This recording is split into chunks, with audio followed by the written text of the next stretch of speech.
What is up, down, and sideways, you beautiful people? We are back on League Unlock. Eric and Mark here with you guys for a lot of fun action to get through today, and it's we've got to start with T1 and Fredit Brion. They were on the Rift today, Mark, and listen, Freddy's been a lot better lately. We've seen them get some massive upsets against Damwon, but this series, if you're a T1 fan, like our friend Mark is, you'll notice he's not wearing any T1 memorabilia today, and it doesn't warrant it after this series that we just saw.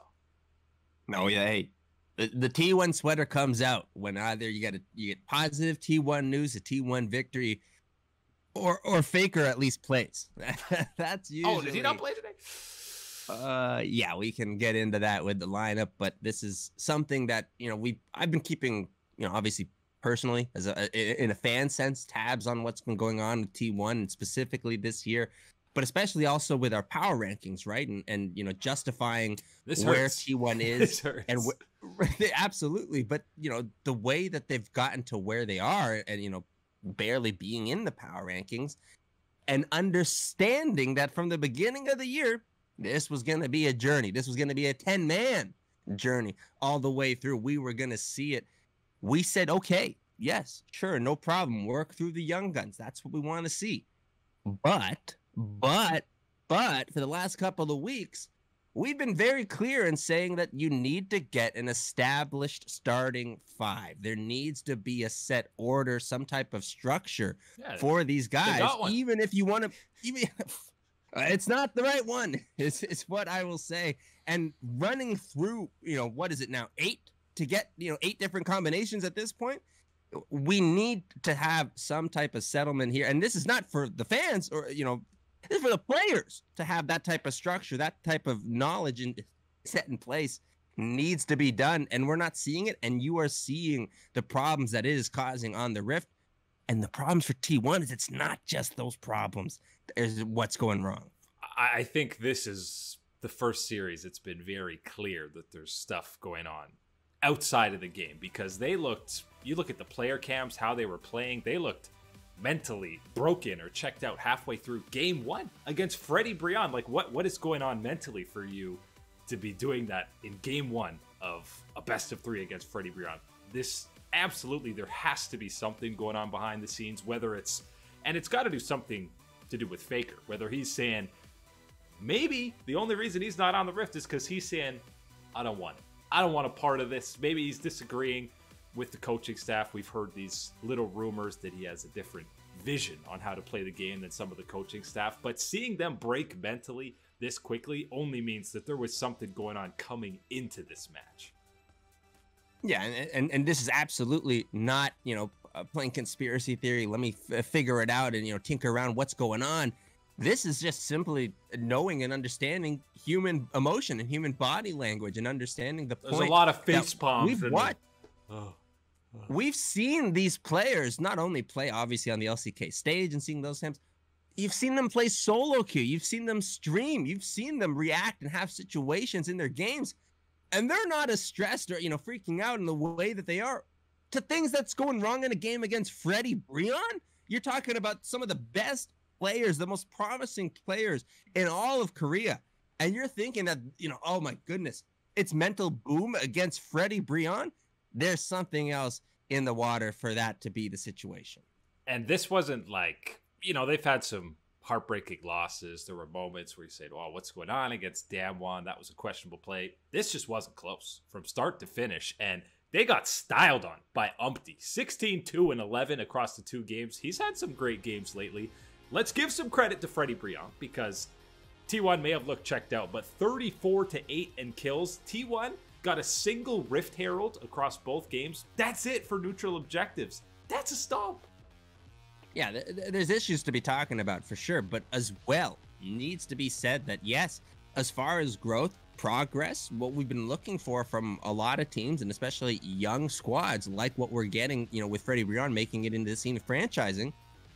This is what you want. This is what you want to see them make, these type of growth, make these type of strides, get these type of upsets and build off of it.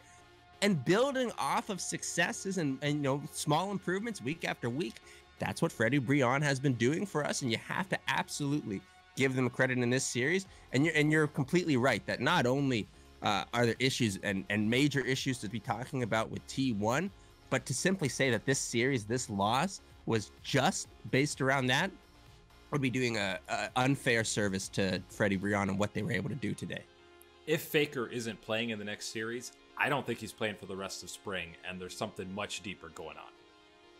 Well, especially what you need to do, right, in the standings and where you are as far as trying to make sure and try and hold a playoff spot. Even in the LCK, that becomes a serious concern for T1 in this spring. Any type of chance to salvage, save something from this situation, given the performance that we just saw, you would be thinking you need Faker to step in, whether for his actual individual performance, from the veteran status, from the experience of the past years, all these type of things. I tell you what, on that lineup, Faker is your best bet to put in this type of situation. And unfortunately for T1, this type of situation that they're in right now, there might be no getting out of. It was supposed to be, we're talking about them climbing to contend for that top 3 status. Now we're talking about them holding on to a playoff spot at all. Yeah, this was really a big yikes type of moment. And it was one of those situations where, look, things had been slowly building up a little bit, but you still always had, a negative kind of bite back. You take, 2 steps forward, 1 step back situation. How many steps back is this? And this was the problem, is that you got, we were almost at that top of the stairs, almost in that, getting towards that room, that conversation for the top 3. Someone on DRX left a banana peel at the top of the stairs, and we're all the way back at square one, is how it feels given this performance. The last 2, really. Now, if DRX really trying to sabotage T1, banana peel's a good start. But you should have been given the series win to KT. You can't be beating them. KT's got to jump over T1 in the standings. They're actually helping him out with the series today. This one was full 3 games. Game 2 was the absolute banger. But before we got to talk about one highlight, because Doran on the Gnar has one of the most insane return boomerang plays to steal a Rift Herald from legit like 2 full screens away. And I like that this is, I'm going to use this as a nice opportunity to just give some props to what Doran has been doing this year, because I think overall through the spring split, he has been an individual player that I think has shown quite a bit of growth and has been very important in the positive results for this KT roster squad. That being said, yeah, things weren't maybe going also great for them on this day and in this match against DRX, but absolutely that's one that you look back, and even in the loss, you're saying, I want to keep that highlight. Yeah, that I didn't even think that'd be capable as a Gnar. So big shout outs to Doran for that one. Game 2 in this one, 4 Barons, 45 kills in 51 minutes, a double-digit kill game for Jinx and Hybrid, and they almost throw the game entirely. KT does eventually win it to force the game 3, but that game 2 was an LCK fiesta at its absolute finest. Oh yeah, and you know what? We get LCK fiestas every once in a while, but I think that the percentage goes up quite a bit usually when we get Jinx. There's something about Jinx that changes kind of the boring, traditional, standard style that we see in the LCK. Jinx is always shaking it up, getting hyper, and that's what you saw from Hybrid and the boys. And sometimes they got a little bit too hyper. Especially when that Jinx is going opposite of Blitzcrank. So when she gets pulled in immediately at the start of a fight, Yeah. The beauty of Blitzcrank is he can be completely useless for 95% of the game, and then you hook the Jinx at 45 minutes, and you win the game, you get MVP, right? Just all it takes is one hook, baby. Just one. That's the secret to Blitzcrank. And you forget all the others. Game 3 was a big stomp in favor of DRX to take the series. Piosik on the Lilia was nasty. He picked up both Player of the Game awards now. We've been praising him countless times throughout the split, and now he's up to 7 MVPs, 700 points. That's tied with your boy Chovy for second, behind only Showmaker's 800. That should put in perspective for some people just how nutty he's actually been this year, and at what type of level that he's playing. And let's just put this straight. No matter what amount of potential, no matter what about a hype that we've been trying to give Piosik for the last, year and a half, it doesn't still do justice to exactly how exciting that he has been, and how fun it has been able to watch someone step into the scene with this amount of hype, this amount of potential, and pay off on it almost immediately and continue to improve, continue to provide these glimpses of that talent.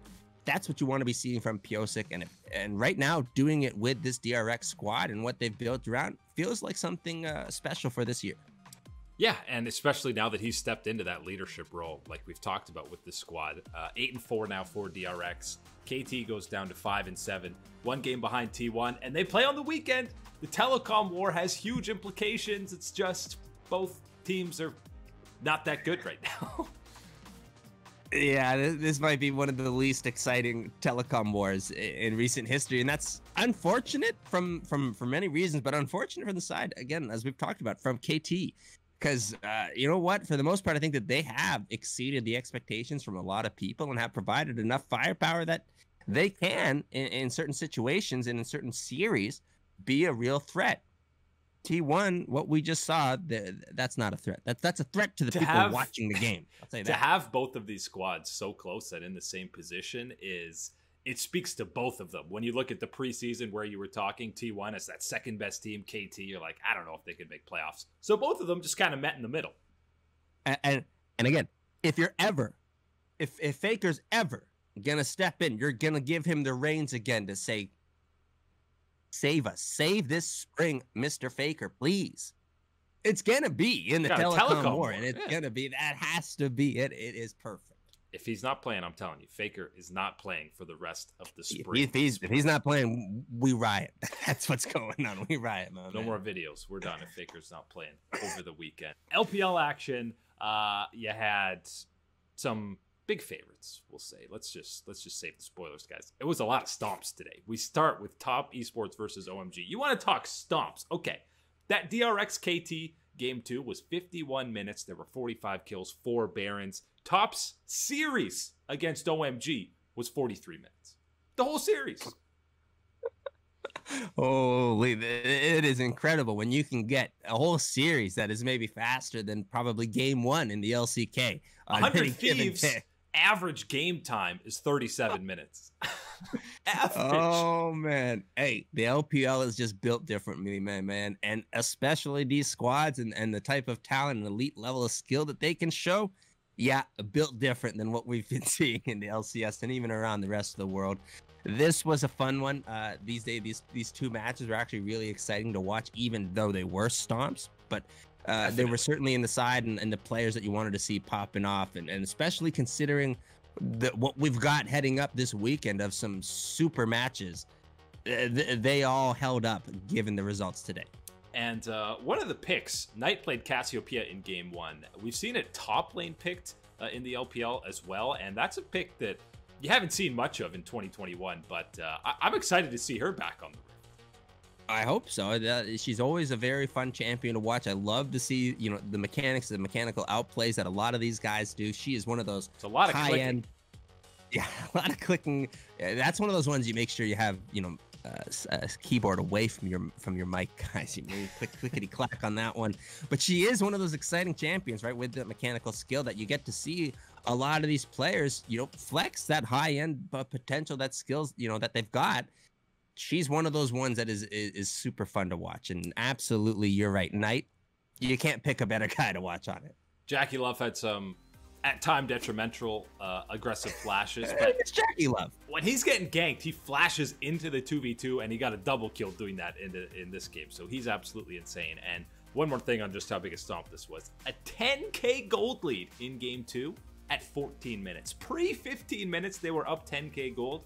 Karsa finished this game 5 levels higher than Aki's Olaf. It was 14-9. So let me paint the picture for you. You've got an IG that just, hey, we're coming off a loss to Suning, and you've got yourself a top esports ready, roaring to go, speed running through games. 2-0 IG. Yeah, it's going to be 2-0 IG. The Shy is going to play out of his mind. And then we're going to be talking about the next week. Oh, wait, IG's lost another series. Careful when you say the Shy is going to play out of his mind, because that can go either way. Go both ways. You're very right. You're very right. The other match, we had RNG versus LNG. Game 1 was a little bit closer, but game 2 was equally a huge stomp. The first game, They get one Rift Herald and they run it down mid for 3 turrets at like 17 minutes to the inhib while Icon is just split pushing.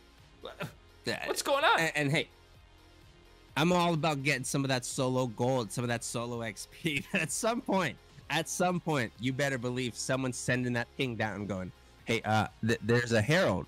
There's a herald going in the base. Yeah, this was a fun match to watch as well, just like the top esports one. But I think this one more so. I want to talk about the top lane. I was gonna say talking about our mid laner. Oh no, we're talking about our top laner, the Lucian top. Hey, he's playing those mids up top, and he is still getting the job done. And he is getting the job done this year, big time for RNG. Yeah, it was a fun comp because they had the double 80 carries, Lucian top, Gala played the Tristana, and they had the Azir mid. It was one of the fastest Baron taking comps I've ever seen. Yeah, there was a lot of attack speed, a lot of damages coming through, and yeah, you better believe on the other side they were feeling a lot of that attack speed and a lot of that damage. In game 2, it was all Ming has a disgusting rel engage that basically single-handedly takes the game over for them. They get 4 kills. It feels like almost like a rel engage is either just like a huge whoopsie, like oh my goodness type of whoopsie, or it's like the play of the game. You win the game. Yeah. The way the rel engages look. And with RNG playing so well, Ming almost gets forgotten about. But guys, he's playing at that world-class support level that we saw when he was with Uzi. Yeah, that's the craziest thing, right? Talking about this RNG roster and everything that's been going around. And then even trying to, get a read and get a handle on Xiao Hu moving up to the top side this year. Gets pushed to the wayside, but Ming has been so incredibly consistent and steady there. When people meme and talk about, man, Sword Art, you're paying all this money for the 5th or 6th best, performing support in the LPL. That's not a bad thing. You guys are crazy when you realize how good some of these players are. Yeah, what would they have paid Ming? Up on that list. Yikes. Oh, yeah. Might have paid Ming 12 mil to go over. Well, we wouldn't be having talks about any other imports if we're bringing over Ming. He would have single-handedly raised the overall price of the LCS. Vulcan would be at McDonald's, my man. Sad times. Sad times for him. Mark alluded to it earlier. This weekend, absolutely stacked with matches to get through. And we're talking multiple regions. We don't even really have time to dive deep into all of these, but we'll go through the board. It's a magic board, guys. Starting in the LCS, Cloud9 plays both Team Liquid and TSM this week. And TSM's schedule in general is Dig, 100 Thieves, and C9. Those are some important matches. Hey, the LCS is coming out swinging with some banger matches, making sure that the marquee teams are there. But they have to, because outside of the LCS, there are also some extremely exciting matches that we've got. You cannot be sleeping on what's going on in the LEC, LCK, and LPL, man. Every major region at it. Yeah, I mean, the LCS matches are great. Technically, they're for first place, because it's second place, but it's a couple of games separating them. The LEC and LPL, it's legit. Winner, and you're in first. We're talking G2 Rogue, same record, 11-2. Remember the last time these guys played on the Rift? It was an absolutely insane matchup. So that's one of them that I'm the most excited for to see this weekend. I'm calling it not only in the LEC, I'm calling around the world. That is the match of the week. That's the one that you want to watch. I promise you, not only from a skill level, but from an actual entertainment value. You're going to get it in both places for this one from Rogue and G2. This is the match of the week. It might not be the official match of the week in the LEC. We got a little bit of talking to do with that with the LEC producers. But I'm telling you right now, from you guys, from my perspective, the G2 Rogue match of the week. Yeah, they need some flex scheduling to see, okay, G2 and Rogue are both 11-2. Maybe we'll throw them on the last game on the Saturday instead of the Friday, because obviously it's the match of the week. But there's no question about it. You also have another battle for first. Fresh off of Stomp in LNG, fresh off of a Stomp for EDG against BLG, they're matching up. 9-1 squads between the two of them, and that is going to be a very fun best of series. Throw in the rivalry that the organizations have had over the past, 7+ years, and that is going to be a very fun time. This is what we talk about when we say that the old guard is back in the LPL. These are the matches that you want to be watching. This is it. This is where we're going to find the firepower. And for me, I've got my eyes big time on EDG. I want to see a really strong response from them, a bounce back overall performance. Just let everybody know that we are that elite talent in the world. Yeah, so EDG's one loss is to IG.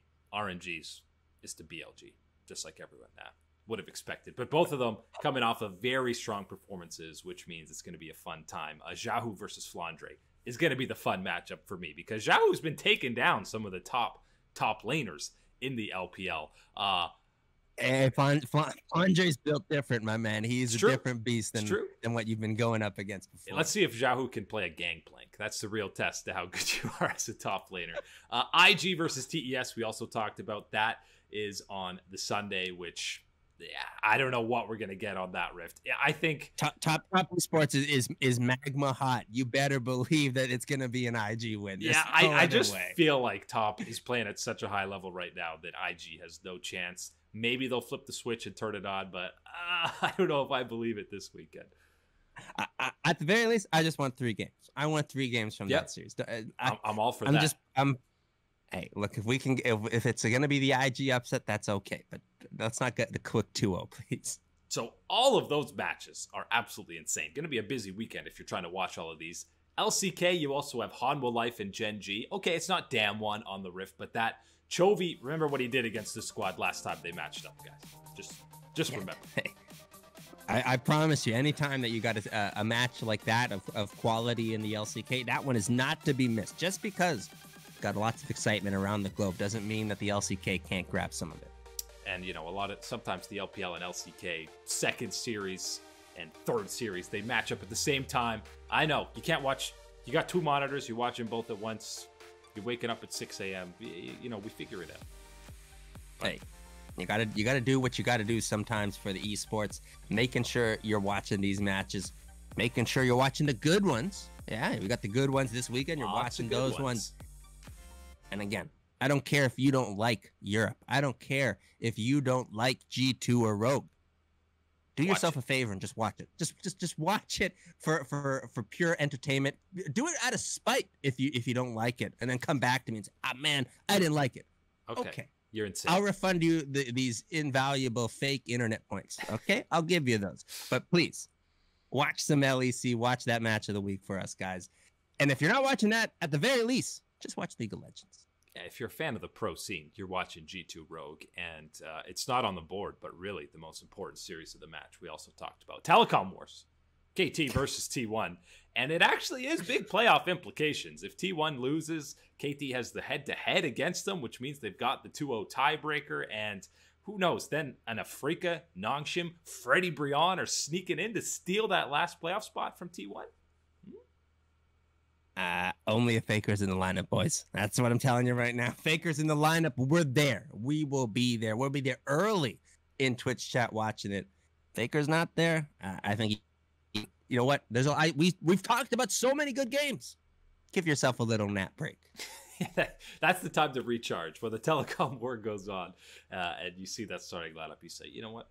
I'm going to head out. I'm going to make some food and then watch the games later. But either way, it is an absolutely stacked lineup of games for the weekend. Hope you enjoy it. We'll be back on Monday to recap it all. But that's it today for League Unlock. Eric and Mark here with you guys. Thanks for hanging. Catch you on that flippity flip.